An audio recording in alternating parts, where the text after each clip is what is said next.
What's up everyone, Chlorine King here. I'm here at a property and I want to show you how to turn on these built right pool heaters.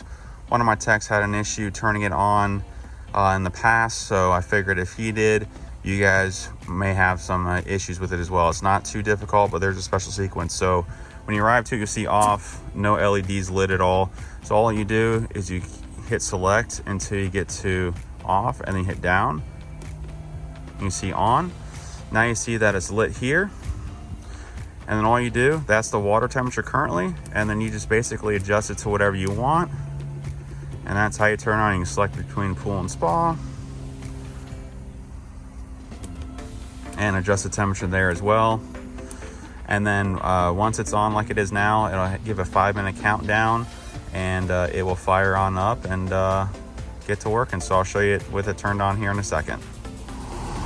So the heater's on now, blowing that nice cold air that we're looking for out of the fan. So that's great. So all we do now, if you want to shut it off, all you got to do is do the same thing, go back to off, and then hit the up button twice.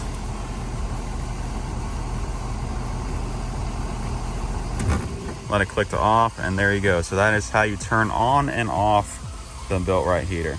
So that's how you turn on one of these built right pool heaters. They're quality product and work very well. It's just a special sequence to get it on. So stay tuned for more videos, like and subscribe, and as always, we'll see you next video. Have a great day.